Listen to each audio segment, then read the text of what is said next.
Hey everybody, welcome back to another episode of On Attachment.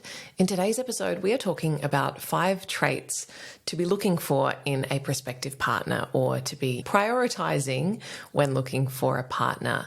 So this is an episode that I've wanted to do for a while, but I put the call out on Instagram earlier this week and asked people what traits they found most attractive in a partner. And I was pleased to see that most of the responses that I got aligned with the list that I had going. And so I'm going to be talking through some of those today. But, if you were someone who responded to my Instagram call out earlier in the week, then thank you for your contribution. It's played a part in putting this episode together. So I'm going to be talking about this. And of course, if you're already in a relationship, I suppose today's episode is in part 5 things that are really valuable traits in a partner that you can seek to embody and also that you can prioritize fostering in your own relationship if you're already in one. Now, before I dive into today's episode, you might have seen me mention, if you do follow me on Instagram or you're on my email list, that my Secure Self Challenge, which I launched for the first time at the start of this year, I am opening that up again at the end of the month. The first round that we ran back in February was so great. I was really pleasantly surprised by how much everyone got into it. It was a really vibrant community. So for anyone who doesn't know, it's a 28-day challenge. Unlike my courses, which are a bit more, I suppose, educational in focus, the challenge is a shorter audio-only lessons with a theme each week around the umbrella topic of building self-worth, and we break that down into self-compassion, self-care, self-respect, and self-trust over the 4 weeks. And it's really giving you something to think about on each of those topics and then some homework for you to go off and really reflect on those things, put it into action, and then a really vibrant community space for you to connect with everyone else. So if you're at all interested in that, we kick off at the end of the month. We've already got about 35 people signed up in the past couple of days, which is great. And I would love for you to be there. It's not specific to any attachment style. It's really just around this theme of building a really strong sense of self, which is work that we should all, I think, be doing and that can be of huge benefit to you no matter where you sit. So if you're interested in signing up to that, the link's in the show notes, or you can go straight to my website, and that should all be relatively easy to find. The early bird pricing is available for the next 5 days or so. Okay, so let's dive into this conversation around 5 traits that you should be looking for in a prospective partner. Now, the first one was self-awareness, emotional maturity, emotional availability, that kind of thing. So I think this is really important because, if you are someone who is doing the work to understand yourself better, and you are someone who is really interested in personal development and growth and all of those things, while I've said many times before, your partner doesn't have to be on that path in the exact same way that you are. They don't have to listen to relationship podcasts in order to be a good person. It does really help if someone has the capacity and willingness to reflect on how their past has influenced their present, the things that are wounds within them or their sensitivities. Why does something trigger them? Why are their conditioned patterns the way they are? And having some degree of self-responsibility and accountability around those things, the ability to reflect on that and communicate about it, I think is hugely important to creating a safe, secure relationship, because those things will come up.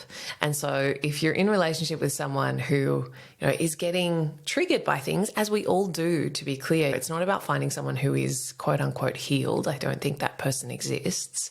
And I should say, I did receive a few responses from people on Instagram saying, I'm looking for someone who's healed all of their wounds, basically, who's completely healed their childhood stuff.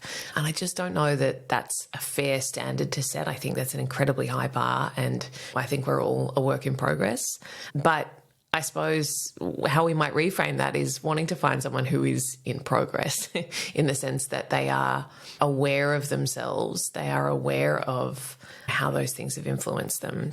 Because I think without that, you're going to really struggle to work through the ways that you might rub against each other the wrong way, the ways that your respective wounds interact, and they will, because that's what romantic relationships do, right? They really bring us into contact with these most vulnerable, tender parts of us. If someone's in total denial and avoidance about that, they don't want to talk about it, they don't want to look at it, they're very insistent that there's nothing to see there. While we can have some sympathy for that and understand that that in and of itself is an adaptation. There's protective benefit to denial.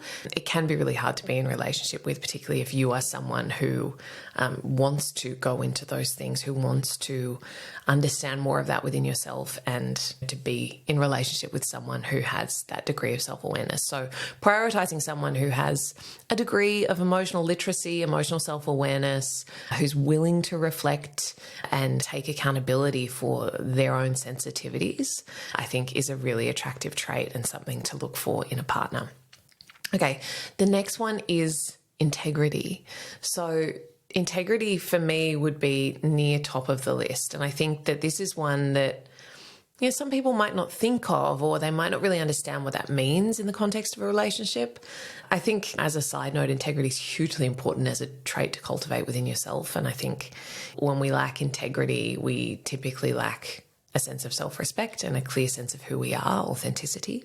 So for me, and this is not the singular definition of integrity, but for me, integrity is a sense of alignment and wholeness. Authenticity, it's actions and words line up. It's follow through. It's honesty, trustworthiness. All of this to me comes under the banner of integrity. Can I feel who you really are in your presence? Is there this sense of safety within you? Do you know who you are? Do you know what your values are? And do you live by them? So I think, again, it's not about holding people to an impossible standard of perfection. People slip up. People are not always totally honest and transparent. People, make mistakes and do things they're not proud of, and that's okay. But I suppose part of integrity is taking ownership and righting your wrongs, so to speak. And integrity is a quality that I think fosters so much safety. So if you're with someone and you can feel their sense of integrity, your whole system is going to relax. Whereas if you are feeling hypervigilant and unsure and all of those things, it might be because this person lacks really clear integrity and, a really clear sense of internal alignment and presence and self-respect and honesty and all of those things, trustworthiness, that sometimes you can't necessarily place your finger on it. But I think integrity, when it's there and you can feel it, it is such a soothing quality and is really something to prioritize in a partner because it just creates so much safety. It's like a breath of fresh air. It's a safe landing for you that if you've never experienced that, and a lot of people won't have if you've typically dated people who are flaky and inconsistent and unreliable, you may not know what integrity feels like. But I think that there is a great degree of safety that comes from being in a relationship with someone whose sense of integrity you can really feel. So look for someone with integrity. And if that feels abstract, we're looking for things like honesty, like alignment between words and actions, like a clear sense that this person knows who they are, what they value, what they care about, and they live by those things. So those are the ones to look out for when we're looking for someone who embodies a sense of integrity. Okay, next, consistency, reliability, dependability. These came up a lot as well, and I think they're hugely important for obvious reasons. I've talked at length so many times about what inconsistency does to us, and inconsistency creates anxiety. So if you're someone who struggles with anxious attachment, you are going to be particularly sensitive to any perceived inconsistency in someone's behavior. But even if you aren't anxiously attached, like inconsistency makes us crazy. An unpredictable environment creates hypervigilance, and that's a very natural and I would say adaptive response to an unpredictable environment or an unpredictable relationship. If I don't know what's coming next, then I have to be really on high alert for any possible eventuality because there isn't that sense of stability and predictability. So being with someone who is consistent, who is available, it might not be as exciting as the roller coaster ride of someone who's really hot and cold. And most people would say consciously they don't want that. And yet we so often tolerate connections that don't possess this quality of consistency, reliability, dependability. So look for those qualities. Look for someone who is stable, who is consistently available rather than coming and going, leaving you guessing. Look for someone who doesn't leave you with a lot of unanswered questions and that sense of anxiety and doubt and worry and uncertainty about where you stand, all of those things.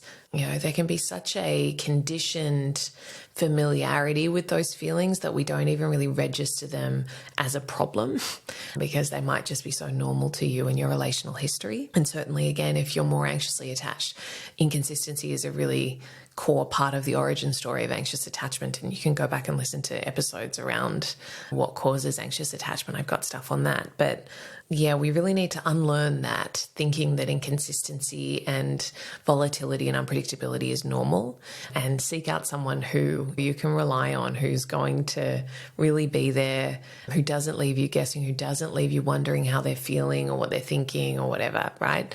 Really lean into that quality of consistency, stability, safety, predictability. It is like a soothing balm for your system. Okay, next one. Humour. This came up a lot, and I think it is so important. Someone that you can laugh with and play with and have fun with. I think if you're accustomed to relationships that feel stressful, it's really easy to overlook the importance of lightness in a relationship, of warmth, of fun, of lightheartedness. But that stuff is like medicine and really is so regulating for you. So being with someone that you can have fun with, that you can joke around with, that you have a similar sense of humor with, that really creates such a sense of safety in your system without even really needing to try. It's not that kind of serious emotional safety that comes with having a deep conversation, which, is important as well, but it's effortless safety that comes with humor and play and fun. And I think that that's a really important thing to prioritize in your relationship as a really key pillar of that sense of friendship alongside the romantic connection that allows a relationship to be really enduring and allows you to feel that sense of being able to be your authentic self and let your guard down because it doesn't have to be so serious all the time. I think humor is a really powerful antidote to some of that more serious stuff that can come with relationships, particularly if you do struggle with various insecurities or challenges. Having a good dose of humor in there and play and fun is so, so important. So definitely look for someone who you can laugh with, who you can have fun with. And if you're in a relationship already and that feels a little lacking, try to really actively cultivate it. Try not to be so bogged down in the heaviness all the time. Try to counterbalance that with some fun, with some lightness. Okay, and last but certainly not least is kindness. So I think that we can really overlook this, the importance of kindness. It almost seems so simple and obvious that it maybe doesn't make the list or isn't front of mind. But kindness is so important. Feeling like someone who really cares about you, speaks fondly, both to you and about you, goes out of their way, someone who is thoughtful, who's caring, feeling all of those things in relationship with the person who you love most, I think is so, so important. And particularly, if this is in a dating context, you've got to have that at least at the start, right? We want all these things to be enduring, but I think we do get a little sloppy in longer term relationships and we can take our partner for granted. So absolutely all of these things, I should say, we want to be seeing all of these and more at the start when people are on their best behavior. But as the relationship goes on, if you're in a relationship, like kindness is just so, so important. And if your partner is not treating you kindly or you're not treating your partner kindly, and I think it can go both ways if the relational environment altogether has become a little strained, we can forget things like kindness and warmth and care and, tenderness towards each other. That can fall by the wayside because we do get, wound up in all of the things that aren't working, all the things we're stressed about or whatever. Prioritizing something like kindness and really looking for a partner who is kind to you. It sounds like a no-brainer, but it's really one to actively keep front of mind. Again, particularly if you're dating and you're not feeling that sense of like consistent kindness and warmth from someone, I think you have to pause and go, okay, what am I actually pursuing here and why, if I don't feel like I can check these kind of basic foundational boxes? So look for someone who's kind. Okay, so that was 5 traits to look for in a partner, 5 traits to cultivate in your relationship, in yourself, I suppose, if you're already in a relationship. Just to recap, that was emotional self-awareness and maturity, a sense of integrity and alignment between words and actions and values, consistency, reliability and dependability, knowing that you can really count on someone, humour and fun and play, and kindness and warmth. So I hope that has given you something to think about. Maybe that's really affirming that you're on the right track if you're already prioritising connections with people who embody these traits.